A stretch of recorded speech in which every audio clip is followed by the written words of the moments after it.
ازيكم؟ صباح الفل والهنا والسكر. النهارده هنعمل مع بعض الكفته المشويه. يلا بينا.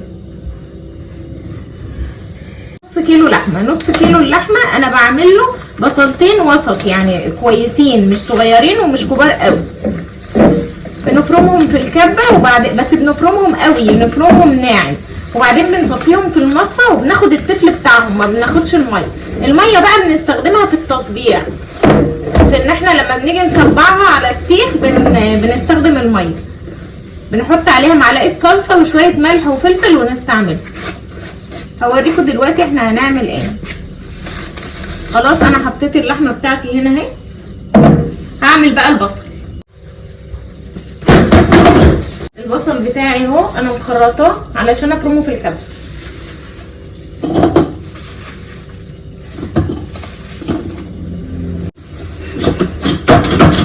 بصوا هنفرمه بالمنظر ده كده، بيبقى ناعم قوي.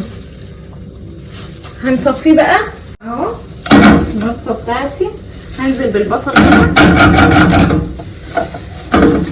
كده. عموما الكفته ما بتحبش الفزلكه، يعني ايه؟ يعني ما بتحبش بهارات كتير، هو يا دوب ملح وفلفل. عايزين تحطوا معلقه صغيره من بهار الكفته ماشي، مش عايزين بتبقى حلوه جدا برضو. هي الكفته بتاعت الحاتي اصلا بيحطوا فيها ملح وفلفل بس، بصل تفل بصل وملح وفلفل بس، وبتبقى طعمها تحفه ومحتفظه بالسوائل بتاعتها. ميه البصل اهي، هحط عليها معلقه صلصه كبيره، وهحط عليها رشه ملح وفلفل اسود بس. الملح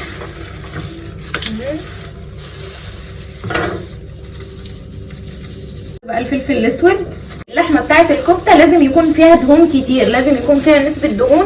احط رشه بيكنج باودر، رشه بس، يعني ربع معلقه صغيره، بتخليها طريه قوي. لو هتستخدموا بهار كفته استخدموا ماجدة، ده احسن نوع بهار كفته ممكن تستعملوه، طعمه حلو قوي. انا حطيت معلقه منه، معلقه صغيره منه. يعني مثلا لو عندي كيلو لحمه يبقى 3/4 لحمه والربع دهون. لازم تكون فيها نسبه دهن عاليه علشان تبقى طريه، ده بيساعد على طراوتها. كان في مره طياره، الطيار دي بقى كان عليها الطيار وواحد دكتور ومحامي وطفل صغير وشيخ كبير. فبعدين الطيارة المحرك بتاعها حصل فيه عطل، فالطيارة بدأت ان هي تقع. فالطيار قال لهم انجوا بحياتكم وكل واحد يلبس مظلة وينزل علشان الطيارة هتقع. فالطيار لبس مظلة ونزل.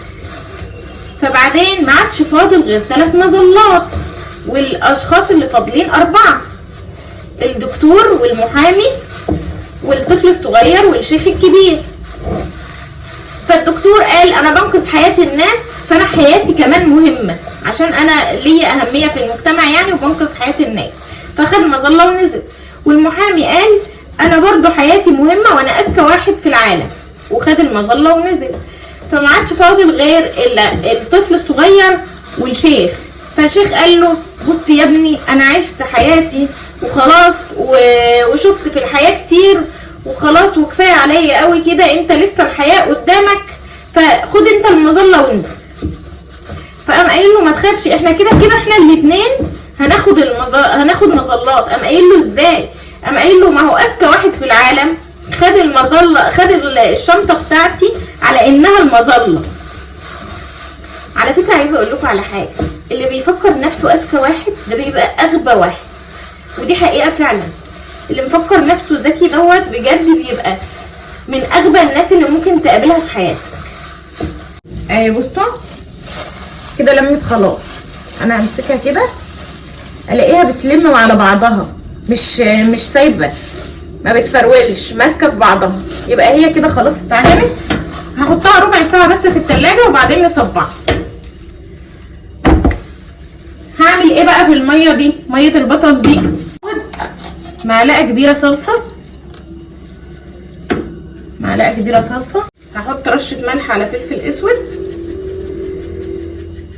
عشان بس البصل ما يعملش ريحه. هنجيب الصينيه بتاعتنا الحلوه دي، نحط فيها شويه ميه مغليين، وبعدين هنعمل ايه؟ هنجيب وهنحطها كده. طب انا ما عنديش الشوايه، اعمل ايه؟ هحطها في الصينيه على طول من غير ميه ومن غير اي حاجه. هدهن دهن الزيت واقوم حطها في الصينيه. ده لو الصينيه بتاعتي بتلزق، لو ما بتلزقش هحطها في الصينيه على طول. لما اجي بقى اسوي هعمل ايه؟ التسويه بتاعت الشوايه غير التسويه بتاعت الصينيه. التسويه بتاعت الشوايه ان انا بشغل من فوق ومن تحت وبحطها على الرف اللي في النص.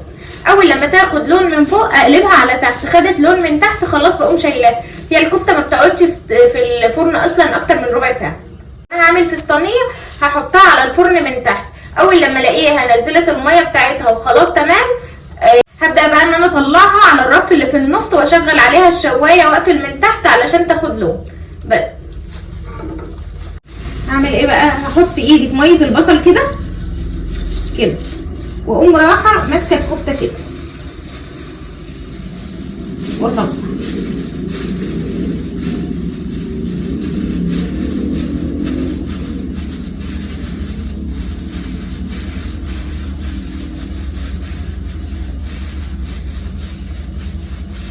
كده بالمنظر ده كده كده. هشيل بقى واحط. والكفته بتاعتي لما نيجي نصبعها ولا نرققها قوي ولا نتخنها قوي علشان تبقى طريه. لو رققناها قوي هتنشف، هتبقى مش حلوه، ولو تخناها قوي هتبقى برضو شكلها مش لطيف يعني، وهتبقى على السفره مش حلو. فهو السمك ده بتاعها كويس قوي. فرن بقى واوريكم.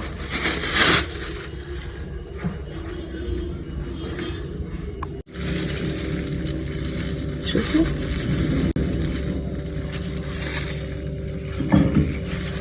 انا هوريكم حاجه بس.